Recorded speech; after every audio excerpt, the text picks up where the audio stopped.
अस्सलाम वालेकुम, welcome to my channel SS mathematics. आज हमने एक्सरसाइज 1.3 स्टार्ट करनी है। एक्सरसाइज 1.3 स्टार्ट करने से पहले हम पढ़ेंगे applications of real numbers in daily life, कि हम रोज़मर्रा की ज़िंदगी में रियल नंबर्स को किस तरह अप्लाई करते हैं। Real numbers are extremely useful in our daily life, that is probability one of the main reasons we learn how to count, add and subtract from a very young age. कि ये हमारी ज़िंदगी में इस तरह important है कि हम बहुत ही छोटी उम्र में काउंट करना सीखते हैं, ऐड मतलब जमा करना सीखते हैं, एंड सब्ट्रैक्ट और माइनस करना सीखते हैं। We can not imagine life without numbers.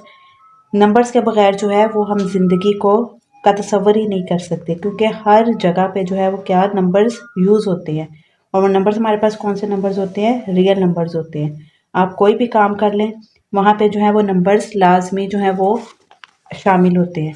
अब यहाँ पे real numbers are used in various field.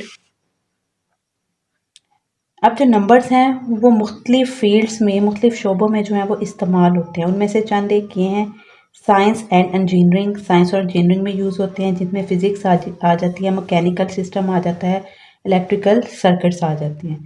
Medicine and health में भी जो है ये रियल नंबर्स यूज़ होते हैं। इन्वायरमेंटल साइंस, जिसमें हम जो है वो क्लाइमेट को करते हैं, प्रिडिक्शन करते हैं, पोल्यूशन की जो है वो प्रिडिक्शन करते हैं। फिर आगे आ गया कंप्यूटर साइंस। कंप्यूटर साइंस में एल्गोरिथम को डिज़ाइन करते हैं। डाटा कंप्रेशन होता है कि हम डाटा को जो है वो किस तरह यूज़ करते हैं, किस तरह इस्तेमाल करते हैं। ग्राफिक रेंडरिंग आ जाता है। नेविगेशन एंड ट्रांसपोर्टेशन, कि यहाँ पे जो है वो हम ट्रांसपोर्टेशन में किस तरह डेली लाइफ में जो है वो हम अपने नंबर्स को यूज़ करते हैं। सर्वे एंड आर्किटेक्चर, कि जब हम किसी भी चीज़ का सर्वे करते हैं उसमें हमारे पास नंबर्स यूज़ होते हैं, एंड आर्किटेक्चर में यूज़ होते हैं। फिर उसके अलावा स्टैटिस्टिक्स में जो है ये नंबर्स यूज़ होते हैं। ये कुछ फील्ड हैं इसकी। इसकी और भी बहुत सी फील्ड्स हैं जहाँ पे जो है वो रियल नंबर्स यूज़ होते हैं। ये चंद एक उनमें से हैं। अब इस पेज पे एग्जाम्पल 9 है, पहले हम ये करेंगे, फिर उसके बाद हम एक्सरसाइज 1.3 स्टार्ट करेंगे। एग्जाम्पल 9 है, the sum of two real numbers is 8। के दो हमारे पास रियल नंबर्स हैं, उनका सम यानी कि जब हम उन दो रियल नंबर्स को हमने प्लस किया तो उनका आंसर आया 8, एंड देयर डिफरेंस, और जब हमने उनको सब्ट्रैक्ट किया मतलब माइनस किया तो तब उनका डिफरेंस क्या आ गया? 2। Find the numbers. अब वो जो नंबर्स हैं वो हमने क्या करने हैं? फाइंड करने हैं। तो सबसे पहले हम ये एग्जाम्पल सोल्व करेंगे। हम लेट कर लेते हैं कि A B are two real numbers. Let A B are two real numbers. हमने क्या किया, उन्होंने हमें रियल नंबर्स नहीं बताया था, उन्होंने सिर्फ ये कहा था the sum of two real numbers is 8। तो ये जो टू रियल नंबर्स हैं ये हमने खुद से लेट करने हैं, सपोज करने हैं। तो वो हमने कौन से नंबर्स ले लिए? ए और B. Let A B are two real numbers.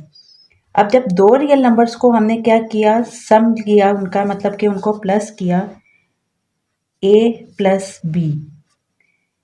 ये दो रियल नंबर्स को हमने क्या किया? प्लस कर दिया, और उसका जो सम आया वो क्या आया? 8। इसकी जगह हम लगा देते हैं इक्वल, और उसका आंसर हमारे पास क्या आ गया? 8।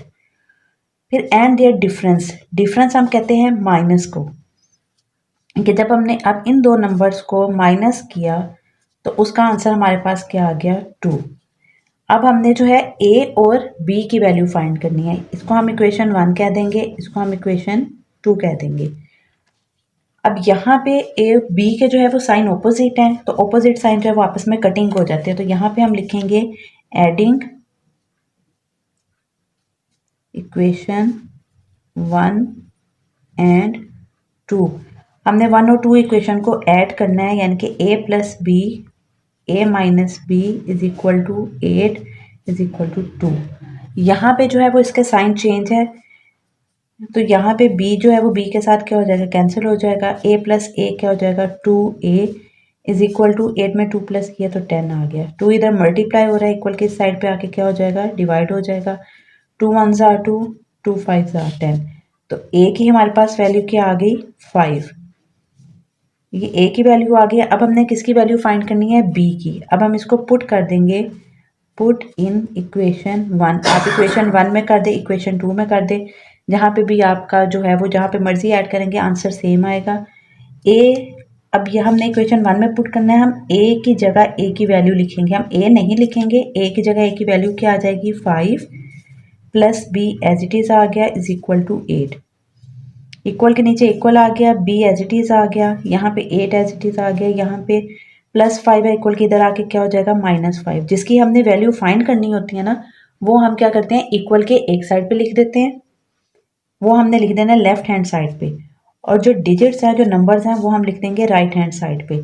बी हमने फाइंड करना था, हमने इसको लेफ्ट हैंड साइड पे रहने दिया, और बाकी ये दोनों डिजिट्स जो है वो हमने दूसरी साइड पे लिख दिए। यहाँ पे अब क्या आ जाएगा, b इज इक्वल टू 8 में से 3 माइनस किए तो वो क्या आ गया 5। b की वैल्यू भी जो है सॉरी 8 माइनस 5, यहाँ पे 5 प्लस है, इधर आके क्या हो जाएगा माइनस, तो 8 में से 5 माइनस करें तो आंसर क्या आ जाएगा 3। ये हमारे पास b की वैल्यू आ गई, a की वैल्यू जो है वो 5 है और b की वैल्यू क्या है 3 है। तो यहाँ पे लिखेंगे hence the two real numbers are 5 and 3। अब यहाँ पे हम इसको वेरीफाई भी कर लेंगे कि अगर हम इन दोनों नंबर्स को प्लस करेंगे, जो रियल नंबर्स हमने फाइंड किए हैं, एक 5 और एक 3 है, जब हमने इनको प्लस किया तो इसका आंसर क्या आ गया 8, और जब हमने इसको माइनस किया तो इसका आंसर क्या आ गया 2। तो उसने यही कहा था कि आपने वो रियल नंबर्स फाइंड करने हैं जिनको हम ऐड करेंगे तो उसका सम 8 आएगा, और जिन्हें सब्ट्रैक्ट करेंगे उसका आंसर जो है वो 2 आएगा। अब हम एक्सरसाइज 1.3 स्टार्ट करते हैं। 1.3 एक्सरसाइज का क्वेश्चन नंबर 1 है, the sum of 3 consecutive integers is 42, find the 3 integers. अब उसने कहा है कि 3 कंसेक्टिव इंटीजर्स हैं हमारे पास, तो जब हमने उन 3 कंसेक्टिव इंटीजर्स को प्लस किया तो उसका आंसर हमारे पास आ गया 42। अब उसने कहा आपने फाइंड करना है वो कौन से 3 इंटीजर्स हैं जिनको प्लस करके उनका आंसर 42 आ जाता है। अब यहाँ पे कंसेक्टिव नंबर्स कौन से नंबर्स होते हैं, मतलब जो एक के बाद फ़ौरन दूसरा नंबर आ जाए जिसका जंप ना हो। अगर फर्ज करें 1 है हमारे पास, इसके फ़ौरन बाद आ गया 2, इसके फ़ौरन बाद आ गया 3, तो ये कंसेक्टिव नंबर्स हैं कि एक के बाद जो है वो दूसरा नंबर आ जाता है विदाउट जंप। अगर यहाँ पे आ जाता है 1, 7, 12, यहाँ पे जो है ये कंसेक्टिव इंटीजर्स नहीं बनेगी क्योंकि इनमें जो है वो क्या आ जाता है, गैप आ जाता है। तो अब हम पहले लेट वैसे ही कर लेंगे, यहाँ पे हम लेट करेंगे। एक हमारे पास जो है वो इंटीजर x है, दूसरा हमारे पास क्या है x+1, और तीसरा हमारे पास क्या है x+2। ये हमने 3 इंटीजर्स जो हैं कंसेक्टिव इंटीजर्स, ये हमने खुद से सपोज किया। अब देखिए पहला नंबर x था, x के फ़ौरन बाद जो है वो जब हमने वैल्यू ऐड की तो x+1 हो गया, जब हमने इसमें वैल्यू 1 ऐड किया तो वो क्या आ गया x+2। Let x into x+1 x+2 are consecutive integers. अब उसने क्या कहा था, ये जो हमारे पास 3 कंसेक्टिव इंटीजर्स है, अब इनका क्या लेना है हमने सम। अब हम इनको प्लस करेंगे तो वो क्या आ जाएगा x+1।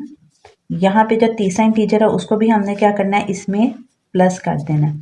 पहला इंटीजर x था, उसको हमने प्लस किया दूसरे इंटीजर में x+1, और उसको हमने प्लस कर दिया तीसरे इंटीजर में। तो तीनों इंटीजर्स को हमने क्या किया, प्लस किया, तो उसका जो है वो सम किसके इक्वल आया, 42 के इक्वल आया। अब यहाँ पे हम इसको सोल्व करेंगे, x plus x plus x, एक ये x है, एक ये x है, एक ये x है, ये हमारे पास आ गया 3x plus 3 is equal to 42। अब हमने यहाँ पे x की वैल्यू फाइंड करनी है। हम x को इधर ही रहने देंगे, जो हमारे पास इंटीजर्स हैं हम उनको दूसरी साइड पे ले जाएंगे, वो आएगा 42, यहाँ पे ये प्लस है, यहाँ पे आके क्या हो गया minus. 3x is equal to 42 में से हमने जो है वो 3 को माइनस कर दिया तो आंसर हमारे पास आ गया 39। 3 इधर मल्टीप्लाई हो रहा है, इक्वल की साइड पे आके क्या हो जाएगा, डिवाइड हो जाएगा। 3 1 जार 3, 3 3 जार 9, तो x इज इक्वल टू 13, यानी कि जो हमारे पास फर्स्ट इंटीजर है वो क्या आ गया 13। अब जो है वो हमने क्या मालूम करना है, सेकंड इंटीजर। सेकंड इंटीजर हमारे पास क्या है x+1, x की जगह जो है वो हम लिख देंगे 13 प्लस 1, वैसे ही आ गया तो 13 में 1 प्लस किए 14। अब उसके बाद हमने थर्ड इंटीजर फाइंड करना था। थर्ड इंटीजर जो है वो हमारे पास क्या था, x+2, यहाँ पे आ गया x+2, तो x की जगह जो है वो 13 आ गया, प्लस 2 इज इक्वल टू 15। अब यहाँ पे देखिए ये कंसेक्टिव इंटीजर्स बन रहे हैं। पहला इंटीजर क्या है 13, 13 के फ़ौरन बाद क्या आता है 14, 14 के फ़ौरन बाद क्या आ गया 15। तो ये कंसेक्टिव इंटीजर्स बन गए क्योंकि यहाँ पे कोई गैप नहीं है।